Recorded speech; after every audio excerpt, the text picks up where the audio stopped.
one of these for ages, probably a year or two, the Bachmann Nuclear Flask Wagon. It's there it is. Thin air nuclear flask wagon, sloping floor, and the number 38347A. I've had this for ages and really hardly run it, but I'd like to run it. And what I thought was, if I had somewhere to unload it, then it might prompt me to run it. And to do that, I've dug out something else I've had for a long time, which is this old dockside crane. Never really used it. Never had a dockside, that's probably why. But then I've been looking at pictures of nuclear flask wagon unloading terminals, and there's a good one on YouTube which I looked at, and it's unloading a nuclear flask at Bridgewater in Somerset. I imagine they're probably coming from Hinkley Point. And that was just to give me an idea of what the frame looks like. So what I'm going to do is have a go at bashing this into something I can use for the nuclear flasks. I've got all my bits and pieces as usual, loads of sprues off kits to make different things, and hopefully using some of this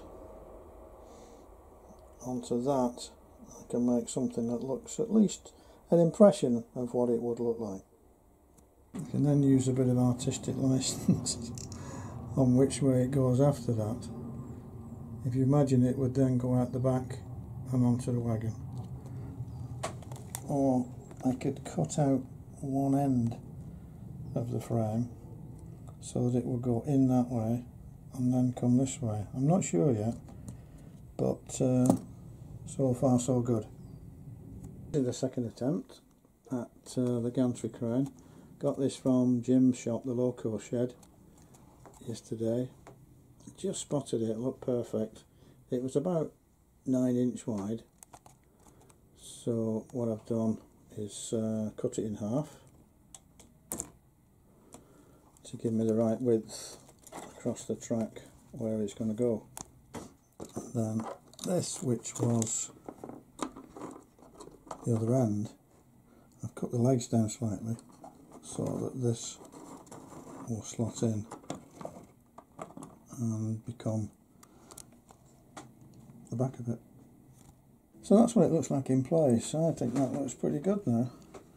It's all painted up. It was all yellow when I got it, so I've painted it mainly grey apart from the fencing on top.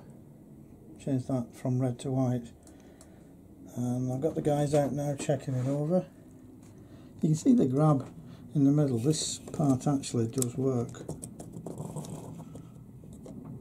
The idea being that the grab under there, which you can see, comes down, picks up the flask and then takes it back and drops it on the wagon that comes in. It'd be great if you could actually make it work.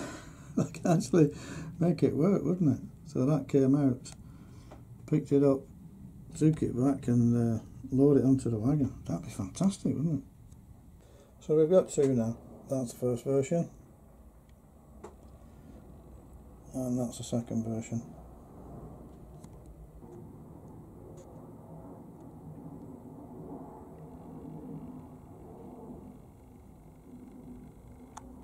Thank you, Susanna, for reminding me that we can still get the PVA at Poundland.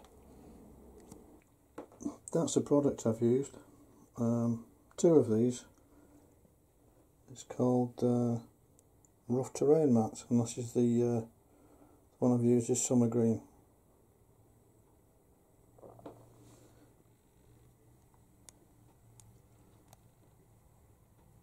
Right, we've got the both of those sheets on now, and I've got the contours that I wanted, so I think that looks pretty good. That's all dried, just PVA'd on the back and laid on top, and yeah, pretty good. And I just set a couple of pieces in on this corner too to bring it down to this tunnel and just simulate a little path up to the front door. There's that one. So there we are, we're nearly there, and guess what's next? Yep, you've got it, it's the sheep.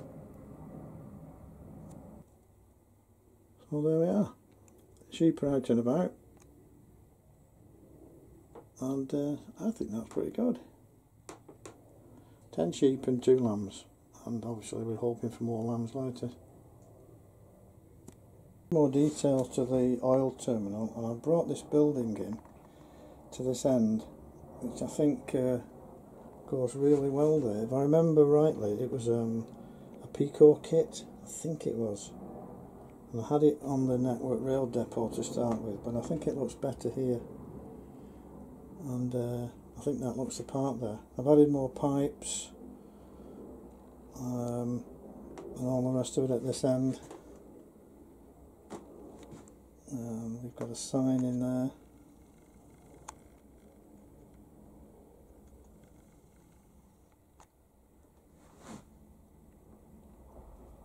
And the new tanker wagon. I've run these pipes all the way up now, so they go all the way up to there where it comes in.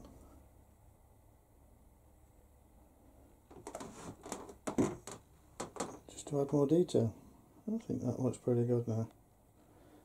I'll probably add more bits and pieces as we go on.